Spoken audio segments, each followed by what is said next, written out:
हूँ पूजा और स्वागत है आपका हमारे YouTube channel physics with twins में। तो जैसा कि आपको पता है कि बीएससी फर्स्ट सेमेस्टर के मैथमेटिकल फिजिक्स को मैंने ख़त्म कर दिया है और न्यूटोनियन मैकेनिक्स स्टार्ट हुआ है और न्यूटोनियन मैथ्स में भी कुछ टॉपिक कंप्लीट हो गया है। और आज उसी के क्रम में यूनिट 5 जो हम लोग पढ़ रहे हैं उसी में एक नया टॉपिक है क्या, इफेक्ट ऑफ कोरियोलिस फोर्स। और उसके लिए डेरिवेशन निकालेंगे किसके लिए, फ्रीली फॉलिंग बॉडी, यानी कि ऊपर से कोई बॉडी फ्रीली गिर रही हो तो उसके लिए हम डेरिवेशन भी निकालेंगे। आप क्या लिखा है, वर्टिकल, वर्टिकल मतलब ऐसे, ठीक है, हॉरिजॉन्टल मतलब ऐसे।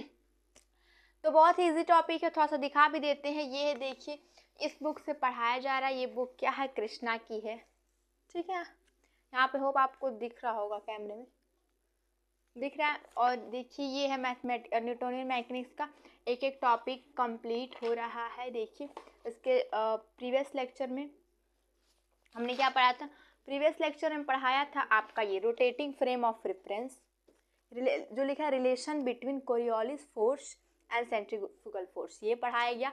फिर उसके बाद से देखिए ये भी पढ़ा दिया गया आपका rectilinear motion of A particle, ये भी पढ़ा दिया गया है। और यहाँ पे उसके बाद क्या, उसके बाद है Newton first law, second law, और इधर क्या है न्यूटन थर्ड लॉ, ये भी कंप्लीट हो गया है। और ये भी कंप्लीट हो गया ये वाला, ठीक है, ये वाला, और ठीक है ये भी कंप्लीट हो गया। और आज का हमारा क्या लेक्चर ये वाला है, ठीक है, effect of Coriolis force derivation freely falling body, ठीक है, फ्रॉम द वर्टिकल। यानी कि कृष्णा वाली बुक से न्यूटोनियन मैकेनिक्स का unit 5 line by line cover कराया जा रहा है, एक एक टॉपिक यहाँ पे कंप्लीट हो रहा है। तो इसलिए आपको टेंशन लेने की कोई भी ज़रूरत नहीं, सारे टॉपिक कवर होंगे, एक भी टॉपिक आपका नहीं छूटेगा, यानी कि कहने के लिए नहीं बचेगा कि ये टॉपिक छूट गया। तो चलिए स्टार्ट करते हैं। आज का हमारा ये टॉपिक है क्या, इफेक्ट ऑफ कोरियोलिस फोर्स। तो सबसे पहले हम समझेंगे कोरियोलिस फोर्स क्या होता है, और उसके बाद हम क्या करेंगे, डेरिवेशन निकालेंगे किसके लिए, फ्रीली फॉलिंग बॉडी, यानी कि कोई बॉडी वर्टिकली गिर रही हो फ्रीली, तो उसके लिए क्या निकालेंगे, हम डेरिवेशन निकालेंगे, ठीक है। तो क्या करें, सबसे पहले समझ लेते हैं कोरियोलिस फोर्स होता क्या है। तो कोरियोलिस फोर्स समझने के सबसे पहले हमें क्या करना पड़ेगा, सबसे पहले तो एक ऊंची मंजिल पे हमें जाना पड़ेगा। ऊंची मंजिल मतलब आप कह सकते हैं किसी मीनार पे हमें चढ़ना पड़ेगा, ठीक है। तो मान लेते हैं कि ये क्या है, हमारा एक बहुत ऊंचा मीनार है, यहाँ पे हम क्या कर रहे हैं, चढ़े हुए हैं, ठीक है। यहाँ पे क्या हुआ कि मैं चढ़ी हुई, ठीक है, मैं मेरे सिमिलर फेस लग रहा होगा, ठीक है, मैं चढ़ी हुई, ठीक है। और यहाँ से मैं क्या कर रही हूँ, कोई एक, मान लीजिए मेरे पास बॉल है या फिर कुछ भी है, उसको मैं क्या कर रही हूँ, यहाँ पे क्या ये अर्थ है, ठीक है, उसको यहाँ पे मैं गिरा रही हूँ, ठीक है, इसको ऊपर से लेके मैं गिरा रही हूँ किसी भी एक बॉडी को। तो मैंने क्या एक्सपेक्ट किया था, मैंने एक्सपेक्ट किया था कि मैं बॉल ली हूँ, उसको मैं क्या कर रही हूँ, गिरा रही हूँ, वो आएगा ऐसे सीधा और यहाँ पे वो बॉल आके गिर जाएगा। मैंने ये एक्सपेक्ट किया था और इस बॉडी को मैंने क्या कर दिया, गिरा दिया। बट आया कुछ अलग, क्या आया, मैंने रिजल्ट देखा कि ऐसे नहीं बॉडी गिर रही है, बॉडी क्यों, जो भी मैंने लिया है, जो भी मैं गिरा रही हूँ, वो क्या कर रहा है, वो ऐसे ऐसे सीधे न गिर के थोड़ा सा ये क्या कर रहा है, इधर गिर रहा है, ठीक है। इतना ज़्यादा तो नहीं गिरेगा, मतलब थोड़ा सा इससे एकदम सीधा नहीं आ रहा, थोड़ा सा डिस्टेंस कवर करते वक्त यहाँ चला आ रहा है। यानी कि हमने तो छोड़ा था ऐसे, तो इसको जाना चाहिए था सीधे ऐसे और यहाँ पे गिर जाना चाहिए था, पर जो हमारा बॉल है वो ऐसे नहीं गिर के ऐसे आ रहा है और यहाँ पे बॉल आ गया। अब मैं हो गई अचंभित, क्योंकि मैंने तो सोचा था कि ये गिरेगा ऐसे, सीधा गिरेगा और मैं यहाँ पे देख लूँगी कि सीधा गिरेगा, बट मैं यहाँ खड़े होकर सोच रही हूँ कि इसको तो गिरना चाहिए था ऐसे, बट ये क्यों यहाँ पे गिरा है, ये इतनी डिस्टेंस कवर किया है और अपने से तो जादू नहीं डिस्टेंस कवर कर लेगा, इसलिए ये यहाँ पे कोई ना कोई तो फोर्स लग रहा है, ठीक है, कोई ना कोई फोर्स लग रहा है, तभी ये क्या सीधे न गिर के थोड़ा सा क्या हुआ है, डिस्पेस होके यहाँ पे गिर गया, ठीक है। तो उसे ही कहते हैं, जब यहाँ गिरना चाहिए था बट ये क्या हुआ कि यहाँ गिर गया, इसका मतलब यहाँ पे इस बॉडी पे कोई फोर्स लगी है, तभी ये क्या हुआ, थोड़ा सा डिस्प्लेस होके गिरा है। तो यहाँ से देखिए हमें बाद में पता चला कि यहाँ से एक फोर्स लग रहा है इस पर, जो इसको थोड़ा सा डिस्प्लेस कर दे रहा है अपने जगह से, यानी कि इसको गिरना चाहिए था यहाँ, बट ये गिर गया यहाँ। क्यों, क्योंकि यहाँ से एक फोर्स लग रहा है, उसी फोर्स को क्या हम नाम देंगे, कोरियोलिस फोर्स, ठीक है। बहुत ही सिंपल है, सिंपल इसलिए है क्योंकि हमने एक्सपेरिमेंट कर लिया मीनार पे चढ़ के, तो ये बहुत ही सिंपल हो गया है। तो आपने समझ लिया कि फ्री फॉलिंग बॉडी, जब बॉडी को हम फ्री फॉल करा रहे हैं, ठीक है, या और वर्टिकली करा रहे हैं, उस समय हमें डेरिवेशन निकालना है, इसलिए उसी के रिस्पेक्ट में हमने आपको यहाँ पे कोरियोलिस फोर्स समझा दिया। कोरियोलिस फोर्स क्या होता है? कोरियोलिस फोर्स ये होता है कि जब हम किसी बॉडी को ऊपर से गिराते हैं, उसको फ्री फॉल कराते हैं, तो वो सीधे न गिर के थोड़ा सा डिस्प्लेस हो जाता है। आप इसको मान सकते हैं एक्स डैश, ठीक है। हमने एक्स डैश क्यों माना है? क्योंकि अगर मान लीजिए इसको हम मान लेते हैं एक कोऑर्डिनेट सिस्टम, तो ये हो जाएगा x, ये हो जाएगा y, ठीक है। तो इसको हमने क्या मान लिया? इस डिस्टेंस को मान लिया है कि x डैश माना है, ठीक है। क्यों माना है? क्योंकि हम डेरिवेशन में इस डिस्टेंस को x डैश ही मानेंगे। तो होप आपको समझ में आ गया हो कि मैंने किया क्या है। बट ऐसे तो हम फिगर नहीं बनाएंगे, थोड़ा सा हमें अर्थ लेना पड़ेगा, अर्थ पे बॉडी को फॉल कराना पड़ेगा, उसके बाद से हम डेरिवेशन करेंगे, ठीक है। तो डेरिवेशन करके हम क्या निकालेंगे? यही डिस्टेंस हम निकाल के लेके आएंगे, ये कितनी डिस्टेंस है, ठीक है, ये कितना डिस्टेंस इधर डिस्प्लेस हुआ, यही क्या करेंगे हम वो करके लेके आएंगे, ठीक है। तो काम करते हैं, इसको चलिए मिटा देते हैं, ठीक है, और क्या करते हैं, अपना डेरिवेशन स्टार्ट करते हैं, ठीक है। डस्टर, देखिए डस्टर तो हम हमेशा जब वीडियो शूट करते हैं उस टाइम डस्टर गुम हो जाता है, उसके पहले या उसके बाद डस्टर दिखता रहता है, जब वीडियो शूट करने जाओ तो डस्टर क्या हो जाता है? गुम हो जाता है, ठीक है। तो चलिए स्टार्ट करते हैं। सबसे पहले हम क्या करते हैं, हमें अर्थ बनाना पड़ेगा। हमने क्या बना लिया है? बहुत ही आसानी से हमने क्या बना लिया, अर्थ को बना लिया, ठीक है। और अर्थ पे हम क्या करेंगे? किसी इंसान को किसी मीनार पे खड़ा करेंगे। तो अर्थ पे सबको लगता है कि हम यहीं पे रहते हैं, ठीक है, पर बहुत लोग यहाँ रहते हैं, यहाँ रहते हैं, यहाँ रहते हैं, तो आप कहीं भी खड़ा करा सकते हैं, ठीक है। तो मैंने मान लिया कि यहाँ पे मैंने एक इंसान को क्या कर दिया? मीनार पे खड़ा कर दिया, ठीक है। और ये हमारी छोटी सी मीनार है, और इस पे क्या हो गई? मैं ही मान लीजिए खड़ी हो गई, ठीक है। अब मैं क्या करूंगी? यहाँ से अब मैं क्या करूंगी? अब मैं किसी बॉल को फेंकूंगी, और बॉल सीधे ना जाके क्या करेगा? थोड़ा सा, जैसे मैंने क्या कहा था, यहाँ पे सीधे ना जाके थोड़ा सा डिस्प्लेस, इसलिए सीधे ना आके डिस्प्लेस होगा। और डिस्प्लेस हमेशा देखिए, ये डिस्प्लेस ध्यान रखिए, ये अर्थ के सेंटर की ओर ये जो चीज़ होता है ये डिस्प्लेस होता है, ये डिस्टेंस है। तो इसमें तो अर्थ का सेंटर यहाँ है, तो हमने फेंका तो ये थोड़ा सा यहाँ डिस्प्लेस हो जाएगा, मान लीजिए यहाँ डिस्प्लेस हो गया, ठीक है। इतनी कंडीशन हमने मान ली है। अब क्या करेंगे? अब डेरिवेशन करने के लिए हमें कुछ करना पड़ेगा। तो सबसे पहले क्या करते हैं, इसका हम करते हैं, इसको तोड़ते हैं दो कंपोनेंट में। इधर मान लीजिए इसका x कंपोनेंट हो गया, और इसका इधर मान लीजिए y कंपोनेंट हो गया। ये x कंपोनेंट तो यहाँ पे कह सकते हैं ये i कैप डायरेक्शन हो जाएगा, ये y कंपोनेंट और ये j कैप डायरेक्शन हो जाएगा, और ये हो जाएगा हमारा, कह सकते हैं कि ये हो जाएगा k कैप डायरेक्शन, ठीक है। और देखिए यहाँ पे जो बॉडी गिरेगी वो क्या करेगी? इधर वेलोसिटी उसकी है, यानी कि वेलोसिटी इधर की ओर है, और के कैप की डायरेक्शन इधर की ओर है, ठीक है। हमने क्या कहा कि वेलोसिटी इधर की ओर है और के कैप की डायरेक्शन इधर, जैसे आई कैप की डायरेक्शन इधर है, जे कैप की डायरेक्शन इधर है, वैसे ही के कैप की डायरेक्शन इधर। अगर इसको हमने जेड एक्सिस मान लिया तो के कैप की डायरेक्शन इधर है, बट जो हमारा बॉडी है, जो हमारा बॉल है, वो इधर क्या कर रहा है? इधर वेलोसिटी उसकी है, यानी कि ये इसकी डायरेक्शन क्या हो जाएगी? वेलोसिटी की जो डायरेक्शन होगी वो नेगेटिव होगी, यानी कह सकते हैं जो इसमें वेलोसिटी होगी वो हो जाएगा माइनस वी के कैप। इस बात से कितने लोग सहमत हैं? सबको सहमत होना पड़ेगा, क्योंकि के कैप की डायरेक्शन इधर है और हमारा बॉल इधर जा रहा है, तो यानी कि माइनस के कैप हो जाएगा। अगर इसको आप ऐसे सॉल्व करें, v और माइनस के कैप, और इधर v इज इक्वल टू कर देंगे माइनस वी के कैप, ये v वेक्टर है, ठीक है। ये हमने क्या कर दिया? निकाल दिया। देखिए आप कहें कि यहाँ पे कुछ हमने लिखवाया नहीं, डायरेक्ट हमने डेरिवेशन कैसे कर दिया, तो देखिए आपकी बुक में भी यहाँ से डायरेक्ट डेरिवेशन स्टार्ट किया होगा, ठीक है। आपको दिख रहा है कि नहीं? देखिए यहाँ से स्टार्ट है, ठीक है। तो चलिए करते हैं, ठीक है। तो सबसे पहले हम क्या करेंगे? सबसे पहले ये वेलोसिटी तो हमने निकाल लिया, ये वेलोसिटी इतनी है। अब इसको क्या करेंगे? थोड़ा सा इसको करेंगे सॉल्व। कैसे सॉल्व करेंगे? अकॉर्डिंग टू न्यूटन लॉ, ठीक है। न्यूटन का फर्स्ट लॉ क्या है? न्यूटन का फर्स्ट लॉ क्या? इसको क्या करेंगे? थोड़ा सा और सॉल्व करेंगे, v को निकालेंगे। क्या होता है? v इज इक्वल टू होता है u प्लस AT होता है, ठीक है। तो यहाँ पे AT की जगह हम GT लिख सकते हैं, क्योंकि हम क्या कर रहे हैं? अर्थ के रिस्पेक्ट में ले रहे हैं, और अर्थ के रिस्पेक्ट में जो एक्सलेशन होता है क्या होता है? वो वो जो त्वरण होता है वो गुरुत्वीय त्वरण होता है।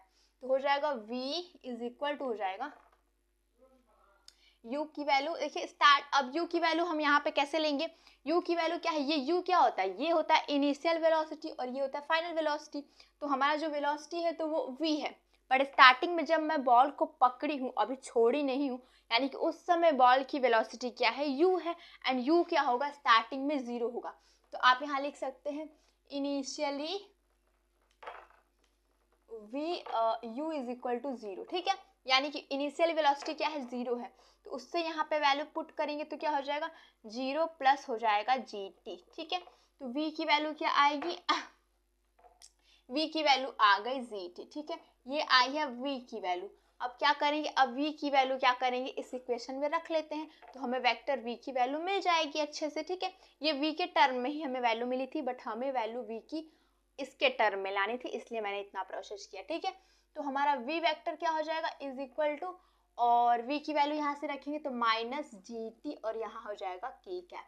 हमने निकाल लिया v, ठीक है, हमने वेलोसिटी निकाल ली। अब वेलोसिटी निकाल ली, अब हम क्या करेंगे, हमने वेलोसिटी निकाल ली, अब हमें क्या निकालना है, सबसे पहले कोरियोलिस फोर्स।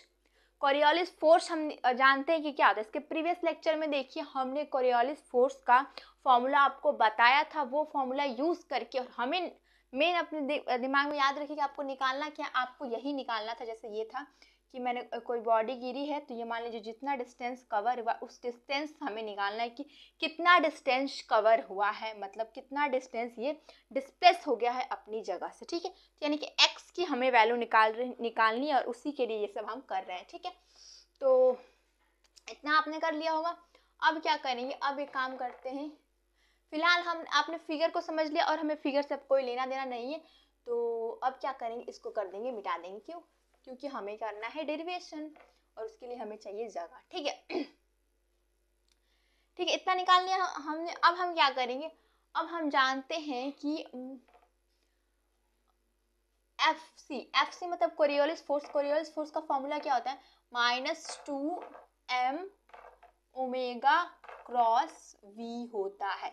आप कहेंगे कि ये क्या होता है, ये देखिए प्रीवियस लेक्चर में कोरियोलिस फोर्स का फॉर्मूला आपको बताया गया है, वहां से मैं कोरियोलिस फोर्स के, देखिए कोरियोलिस फोर्स को लेके ही हम x की वैल्यू निकाल लेंगे, और x की वैल्यू ही हमें निकालनी है कि कितना दूर वो बॉल डिस्प्लेस हो गया। तो देखिए कोरियोलिस फोर्स का फॉर्मूला ये होता है, तो देखिए यहाँ से हमें मिल गया v की वैल्यू मिल गई, हमें m की भी वैल्यू मिल जाएगी, हम बॉडी का मास देख लेंगे, सब कुछ मिल जाएगा। हमें ज़रूरत पड़ेगी ओमेगा की, और ओमेगा क्या होता है, ओमेगा होता है किसी भी बॉडी का एंगुलर मोमेंट, एंगुलर वेलोसिटी होता है, ठीक है। और तो ठीक है, ओमेगा की वैल्यू कैसे निकालेंगे, देखिए ओमेगा की वैल्यू ऐसे निकालेंगे, ओमेगा की वैल्यू होती है omega cos theta J cap plus omega sine theta K cap, ये होगी ओमेगा की वैल्यू। आप कहेंगे कि ये कैसे ओमेगा की वैल्यू होगी, तो देखिए इसका भी एक डेरिवेशन है, बट यहाँ पर इसको डेरिवेट करने लगे, ओमेगा की वैल्यू निकालने लगे तो डेरिवेशन बहुत लंबा हो जाएगा, ठीक है। इसलिए यहाँ पे इसकी वैल्यू आपको याद करनी पड़ेगी। आप कहेंगे कि यहाँ पे जे कैप है, के कैप है, आई कैप क्यों नहीं है, क्योंकि हमने क्या बताया कि आई कैप का करेंगे तो आई कैप की डायरेक्शन इधर की है, तो वो उधर का ही हो जाएगा, ठीक है, अगर आई कैप को ले लेंगे तो, ठीक है। इसलिए हमने सिर्फ जे कैप एंड के कैप को ही लिया है, ठीक है। तो चलिए इसको सॉल्व करते हैं। अब हम क्या करेंगे, ओमेगा एंड वेक्टर वी, इन दोनों की वैल्यू यहाँ पे निकालेंगे, क्रॉस प्रोडक्ट करेंगे और फिर हम x की वैल्यू निकाल लेंगे। तो F C is equal to -2m, और ओमेगा की वैल्यू ये है omega cos theta J cap plus omega sine theta K cap, ठीक है। और क्या करेंगे, अब हम करेंगे क्रॉस v की वैल्यू क्या है -gt, ठीक है, एंड के कैप। अब क्या करेंगे, आपने अगर मैथमेटिकल फिजिक्स पूरा पढ़ लिया है तो आपको क्रॉस प्रोडक्ट करने में बिल्कुल भी आपको टफ नहीं लगना चाहिए। तो चलिए अगर आपने नहीं भी किया तो देख लीजिए मैं कैसे कैसे कर रही हूँ। 2m को पहले लिख देंगे और यहाँ पे हम क्या करेंगे, क्रॉस प्रोडक्ट करेंगे, ठीक है।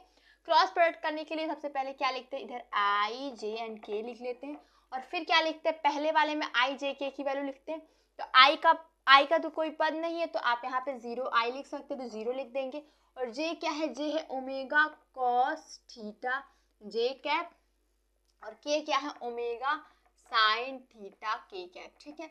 और यहाँ पे फिर यहाँ पे इसमें देखिए, इस वाले में इसमें ना आई है ना जे है, सिर्फ के है, तो 0 0 और क्या लिखेंगे माइनस जी टी, ठीक है। ये कैसे लिखते हैं, ये ऐसे लिखते हैं, पहले आई जे के लिख लेते हैं, उसके बाद देखते हैं पहले वाले में आई जे की वैल्यू क्या है। आई की वैल्यू नहीं है तो आप 0 आई लिख सकते हैं, ठीक है। 0 आई लिखेंगे, 0 की आई की वैल्यू 0, जे की वैल्यू इतना एंड के की वैल्यू इतना। और इसमें भी सेम ऐसे करेंगे, आई जे नहीं है तो 0 आई 0 के 0 जे लिख सकते हैं, तो यहाँ पे 0 0 एंड यहाँ इसकी वैल्यू माइनस जी टी, इतना हमने कर लिया। अब क्या करेंगे, होप आपने लिख लिया होगा, इसको क्या करेंगे, इसको करेंगे मिटाएंगे, ठीक है। अब क्या करेंगे, अब इसको सॉल्व करते हैं। तो F C is equal to, F C मतलब कोरियोलिस फोर्स, ठीक है। F C is equal to -2m and इसको सॉल्व करेंगे। इसको कैसे सॉल्व करते हैं, इसको सॉल्व करते हैं, पहले लिखेंगे आई कैप, और आई कैप लिख के और आई लिखेंगे, और आई वाले को क्या कर लेते हैं, ढक लेते हैं, ठीक है। आई वाले को ढक लेंगे, फिर जो बचेगा उसका क्या करेंगे, इनटू कर देते हैं, ठीक है। तो पहले आई वाले को हमने ढक देंगे ये, और ऊपर का रो भी ढक लेते हैं, ये एंड ये ढक लेंगे, तो इसका इसमें इनटू करते हैं एंड इसमें इसका इसमें इनटू करेंगे। तो इसका इसमें इनटू करेंगे तो क्या बचेगा, इसका इसमें इनटू करेंगे तो बचेगा omega cos theta and g and t. देखिए यहाँ पे जे कैप के कैप नहीं रहता है, ठीक है, यहाँ पे सिर्फ वैल्यू लिखी जाती है। और ये देखिए माइनस जी टी है तो माइनस जी टी, ठीक है। और उसके बाद फिर क्या करेंगे, हो गया, ठीक है। अब हम क्या करते हैं, अब लिखते हैं जे कैप, उसके बाद जे कैप के रो को, अरे कॉलम को और रो को हाइड करते हैं, फिर जो बचा उसका इनटू करेंगे। और जे कैप को हाइड, जे कैप वाले को हाइड करेंगे कॉलम और रो को, तो 0 एंड 0 हो जाएगा। और ऐसे ही के कैप को करेंगे तो ये भी 0 0 हो जाएगा, यानी कि वैल्यू यहाँ पे अब कुछ नहीं बचेगी। ये आ गई हमारी कोरियोलिस फोर्स की वैल्यू, ठीक है। अब क्या करेंगे, उसको थोड़ा और सॉल्व कर ले, तो F C is equal to हो जाएगा माइनस माइनस क्या हो जाएगा, प्लस हो जाएगा 2m, और लिख सकते हैं ओमेगा कॉस थीटा, और देखिए हाँ ठीक है, कॉस थीटा, और यहाँ पे क्या बचा जी टी, एंड इधर कर सकते हैं कि आई कैप, इतना बचा, ठीक है, इतना बच गया, यहाँ पे भी कैप कैप कैप, ठीक है। ये बच गई, कोरियोलिस फोर्स की वैल्यू बच गई। अब हम क्या करेंगे, ये तो हम वैल्यू हमने निकाल ली कोरियोलिस फोर्स की, ठीक है। बट न्यूटन लॉ के अकॉर्डिंग अगर यहाँ पे फोर्स निकाले तो न्यूटन लॉ के अकॉर्डिंग फोर्स कैसे निकालते हैं, न्यूटन लॉ के अकॉर्डिंग क्या होता है, एफ इज इक्वल टू हो जाता है एम ए। एक बार क्या करेंगे, वैसे फोर्स निकालेंगे, और एक बार ऐसे फोर्स निकाला है, और उन दोनों फोर्स को हम क्या कर देंगे, इक्वल कर देंगे, और उस तरह से हमारी एक्स की वैल्यू निकल जाएगी। तो लिख सकते हैं यहाँ पे क्या कर सकते हैं, according to Newton law, Newton F into नहीं M into A is equal to क्या होता है, एफ होता है ना। तो अब क्या करेंगे, F is equal to M A होता है, तो हम क्या करेंगे एम इंटू, और ए अब कहाँ से लाएंगे, ए होता है, हम जानते हैं कि देखिए हमने वहाँ पे जो फिगर ऐसे था, ठीक है, हमने जो फिगर बताया था, ऐसे मान लीजिए बॉडी गिर रही थी, और इसको हम इस डिस्टेंस को एक्स डैश मान रहे हैं, ठीक है, इस डिस्टेंस को एक्स डैश मान रहे हैं, तो ये डिस्टेंस है, और इस डिस्टेंस के लिए ही हमें क्या निकालना है, एक्सप्रेशन निकालना है, क्योंकि m इंटू ए बराबर क्या होता है, f होता है। तो f निकालने के लिए सबसे पहले m की जरूरत पड़ेगी, यानी कि जो बॉडी गिर रही है उसकी मास की जरूरत पड़ेगी, और उसके लिए एक्सप्रेशन की जरूरत पड़ेगी। और एक्सप्रेशन आप जानते हैं कि हम डिस्टेंस को क्या कर लेते हैं, टाइम के साथ अगर डेरिवेटिव कर लेते तो दो टाइम का डेरिवेटिव कर लेते तो वो एक्सप्रेशन निकल जाता है। और यहाँ पे हमने एक्स डैश मान लीजिए माना है, देखिए हमने फिगर मिटा दिया है, वहाँ पे हमें एक्स डैश मानना था, तो हो जाएगा m into D two X dash upon D T square. X dash क्या है, जो बॉडी जितना डिस्प्लेस हुई है वो एक्स डैश वही डिस्टेंस है, और यही डिस्टेंस हमें क्या करना है, फाइंड करना है, ठीक है, इस डेरिवेशन में, इज इक्वल टू हो गया f, ठीक है। इस तरीके से हमने एक फोर्स निकाल लिया, और एक फोर्स इस तरीके से निकाल लिया। अब ये दोनों फोर्स आपस में इक्वल होंगे, क्योंकि हमने न्यूटन लॉ के अकॉर्डिंग फोर्स निकाल लिया। उस जो फ्री फॉलिंग बॉडी थी जो नीचे गिर रही थी, और एक्स डैश डिस्टेंस जो कि डिस्प्लेस हो गई थी, वहाँ पे हमने न्यूटन लॉ के अकॉर्डिंग फोर्स निकाल दिया और एक कोरियोलिस फोर्स के अकॉर्डिंग निकाल दिया, ठीक है, कोरियोलिस फोर्स निकाल लिया। अब ये दोनों फोर्स को हम क्या करेंगे, इक्वल करेंगे, ये दोनों फोर्स आपस में इक्वल होंगे, ठीक है। तो एक काम करते हैं, इन दोनों को इक्वल करते हैं, ठीक है,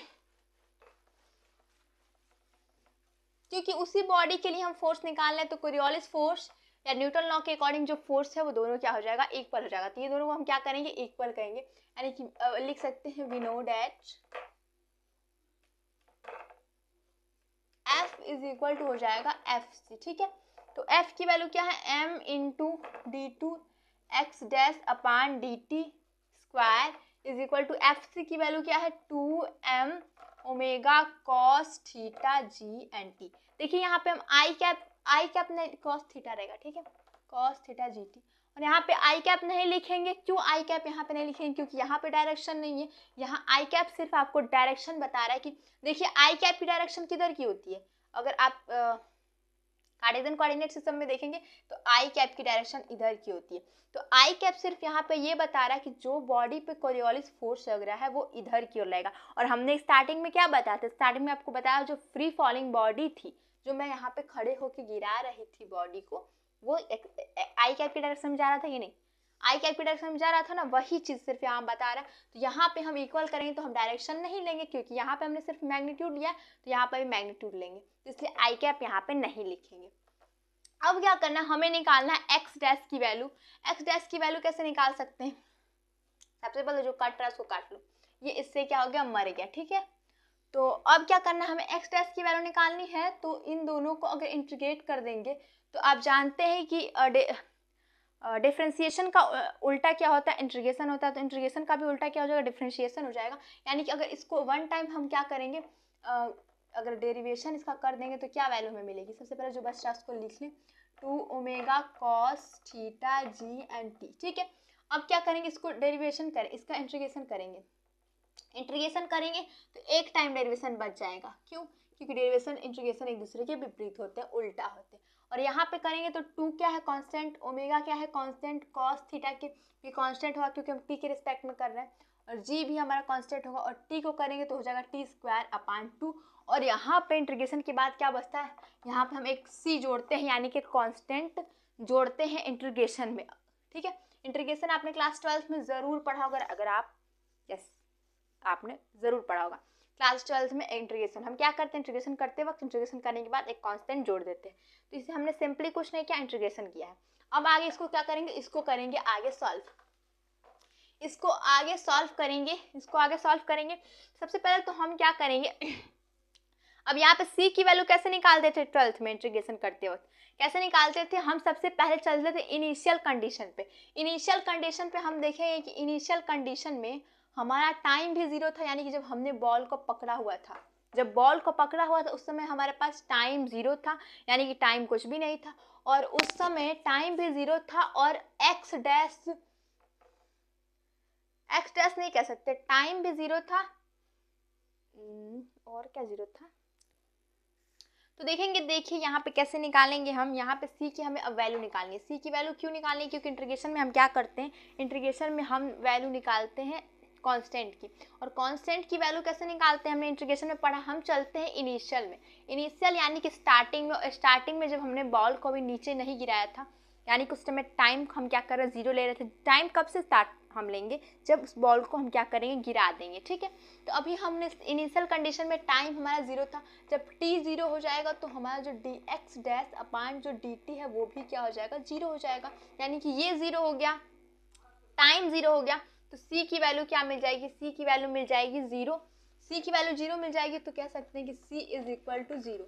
c यहाँ पे 0 हो गया, तो dx डैश अपान dt की वैल्यू अब लिख सकते हैं dx dash upon dt is equal to हो जाएगा, c तो 0 हो गया, c 0 हो गया, तो इसमें हम क्या करेंगे, c की वैल्यू अब 0 पुट करेंगे, c की 0 वैल्यू पुट करेंगे तो हमारा क्या बचेगा, सिर्फ इतना बचेगा, 2 omega cos theta G T square upon 2, इतना बचा है, ठीक है। देखिए ये हो जाएगा हमारा, ठीक है, ये हो गया। देखिए हमने किया क्या है, हम जानते हैं कि यहाँ तक इंटीग्रेशन हम जानते हैं कि कैसे इंटीग्रेशन होता है। सबसे पहले इंटीग्रेट किया इसको हमने, तो ये जानते हैं डेरिवेशन का उल्टा हो जाएगा, तो ये एक टाइम हो जाएगा। 2 ओमेगा और कॉस थीटा सब कांस्टेंट रहेगा, जी भी कांस्टेंट रहेगा, और टी के रिस्पेक्ट में किया तो क्या होता है, हो जाता है एक्स n+1 अपान क्या हो जाता है, n+1 हो जाता है, यानी कि हो जाएगा x स्क्वायर अपान 2 हो जाएगा, और यहाँ पे t है तो हमने t स्क्वायर अपान 2 कर दिया। और हम क्या करते हैं, कांस्टेंट जोड़ देते हैं इंटीग्रेशन में, और फिर उस कांस्टेंट की वैल्यू निकाल के इसमें फिर रख देते हैं। कांस्टेंट की वैल्यू कैसे निकालते हैं, कांस्टेंट की वैल्यू ऐसे निकालते हैं कि हम चलते हैं इनिशियल कंडीशन पर। इनिशियल में हमने क्या कहा था कि इनिशियल में टाइम 0 था, यानी कि हमने बॉल फेंका नहीं था, तब अभी टाइम 0 था। और जब D T is equal to 0 हो जाएगा तो D X dash upon D T की वैल्यू भी क्या हो जाएगी, 0 हो जाएगी। अब यहाँ पे हमने टी की वैल्यू अगर 0 रखी और D x upon D T की वैल्यू 0 रखी, तो सी की वैल्यू क्या मिल जाएगी, सी की वैल्यू मिल जाएगी 0। तो यहाँ पे हमने सी की वैल्यू 0 निकाल ली। अब सी की वैल्यू 0 इस इक्वेशन में हम रख देते हैं, और उसके बाद जो D x upon D T की वैल्यू बचती है वो लिख लेते हैं। तो ये हमने यहाँ पे 0 रख के ये वैल्यू हमें D X dash upon D T की वैल्यू मिल गई है। ठीक है, हमें एक्स डैश की वैल्यू निकालनी है, तो आप यहाँ से देख के समझ सकते हैं कि हमें फिर से एक बार इंटीग्रेशन करना पड़ेगा, तब हमें एक्स डैश की वैल्यू मिलेगी। यानी कि लिख सकते हैं ऑन इंटीग्रेटिंग, ठीक है, ऑन इंटीग्रेटिंग होता है, ठीक है, तो हो जाएगा x D X dash upon D T, और उसको हमने इंटीग्रेट कर दिया है।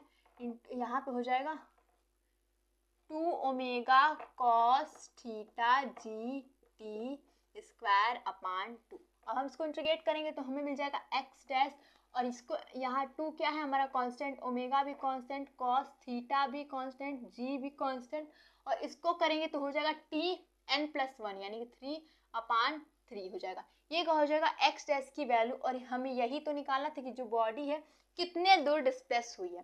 तो देख लेते हैं हम कि हमारा जो आया है वो कितना आया है। ठीक है, तो ठीक है, हम मिला लेते हैं कि हमारा एक्स डैश की वैल्यू सेम आई है कि नहीं। एक्स डैश की वैल्यू तो सब कुछ सेम आया है, पर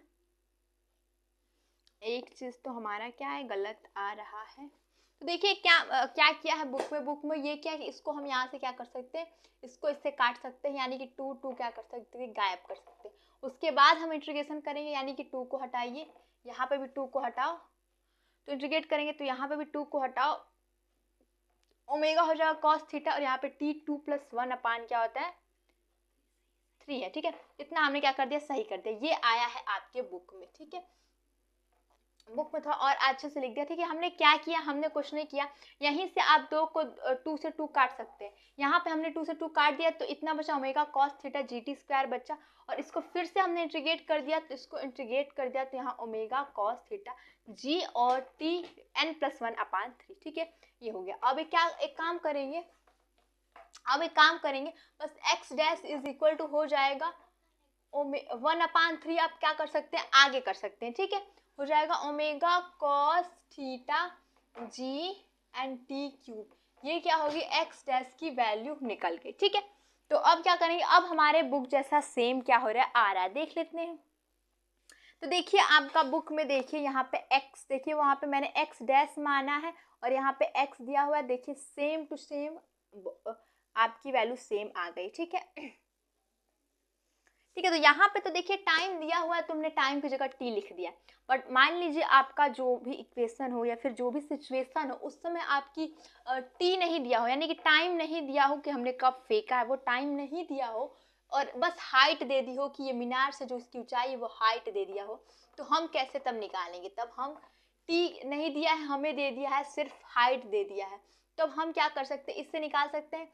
क्या होता है, s इक्वल टू क्या होता है, ut प्लस होता है हाफ at स्क्वायर, ये क्या है, एक न्यूटन का फॉर्मूला है, और s की जगह h हो जाए, हाइट दे रहा है तो h इक्वल टू लिख सकते हैं, यहाँ पे g है हमारा। ठीक है, इतना ये फॉर्मूला हम जानते हैं कि ये न्यूटन का, हमने ये फॉर्मूला आपको निकलवाया है। ठीक है, जो हमने गति के 3 नियम, जो रेक्टिलिनियर मोशन था उसका सेकेंड रूल है, सेकेंड नियम है। ठीक है, h की वैल्यू मान लीजिए हमें दिया है और t की वैल्यू नहीं दिया है।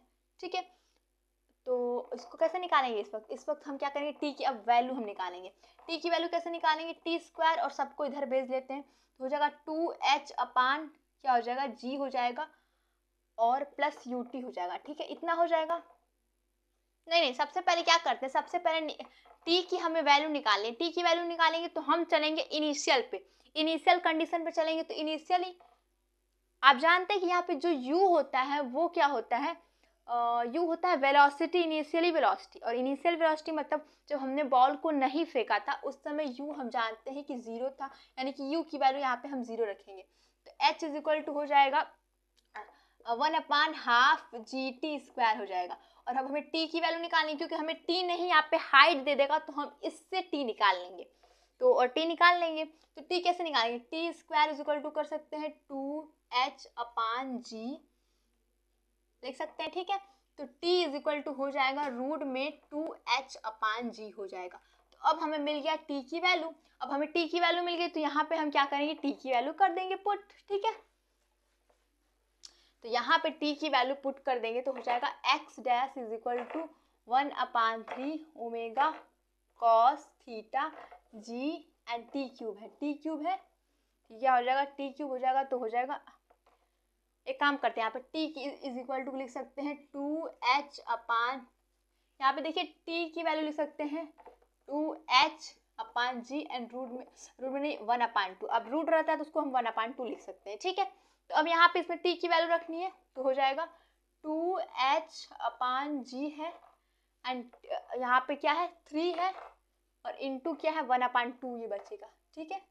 तो लास्ट में हमारी जो फाइनल वैल्यू आएगी x डैश की 1/3 omega cos theta G and हो जाएगा 2h/g और यह हो जाएगा 3/2, ठीक है। ये हो गई x डैश की वैल्यू। हमें यही तो निकालना था कि जो वो पार्टिकल है, जो वो फ्री फॉलिंग बॉडी, यानी कि जो बॉडी हमने नीचे फॉल किया था, यानी कि नीचे फेंका था, वो कितनी दूर पे डिस्प्लेस होगा। यानी कि हमने किसकी वैल्यू निकाली है, हमने निकाली है इसकी वैल्यू, ठीक है। ये है x डैश, ठीक है। इसकी वैल्यू हमने निकाली कि ये इतनी दूर पे डिस्प्लेस हो जाता है, ठीक है। तो होप आपको वीडियो समझ में होप आपको लेक्चर समझ में आया होगा। और देख लीजिए यहाँ पे हमने सिर्फ सेम टू सेम इसीलिए आपकी बुक की तरह किया हुआ कि आपको बुक देख के ये डर ना लगे कि यहाँ पे क्यों अलग है और बुक में क्यों अलग आया है। तो इसलिए देखिए यहाँ पे x की वैल्यू सेम आई है। तो और ये देखिए कृष्णा वाले बुक्स में पढ़ा रही और एक एक टॉपिक आपके सारे टॉपिक कवर कराए जाएंगे, तो आपको टेंशन लेने की जरूरत नहीं है। और अब आपको ये डेरिवेशन भी बहुत अच्छे से समझ में आया होगा, ठीक है। देखिए यहाँ पे डेरिवेशन में हमने कुछ उतना थ्योरी नहीं लिखा है, सिर्फ डेरिवेशन कर दिया कि आपको सिर्फ कॉन्सेप्ट समझा दिया है। बट आपको एग्जाम में सिर्फ कॉन्सेप्ट ही नहीं लिख के आना होता, आपको क्या लिख के आना होता, कुछ थ्योरी भी लिख के आनी थी कि हमने ये किया वो किया, डेरिवेशन लिखना होता, अच्छे से फिगर बनाना होता है। तो उसके लिए आप क्या कर सकते हैं, उसके लिए आप तो बुक की हेल्प ले सकते हैं। बट अगर आप आलसी स्टूडेंट हैं, आपको नोट्स बनाया हुआ चाहिए, तो आप हमारे टेलीग्राम चैनल से जुड़ सकते हैं। वहाँ पे मैं लेक्चर वाइज नोट्स अच्छे से प्रोवाइड कराती हूँ कि एग्जाम में आप कैसे लिख के आएंगे और कैसे और से बेहतर लेके आएंगे और एग्जाम में कैसे टॉप करेंगे, ठीक है। और यहाँ पे आपने अच्छे से कॉन्सेप्ट तो समझ ही लिया है, ठीक है। होप आपको सब कुछ अच्छे समझ में आ गया हो। अच्छा, वीडियो अच्छी लगी तो वीडियो को लाइक कीजिए, चैनल को सब्सक्राइब कीजिए, शेयर कीजिए एंड खुश रहिए, सबको खुश रखिए और हमेशा पढ़ते रहिए, स्टडी बिल्कुल मत छोड़िए। थैंक यू, मिलेंगे नेक्स्ट वीडियो में।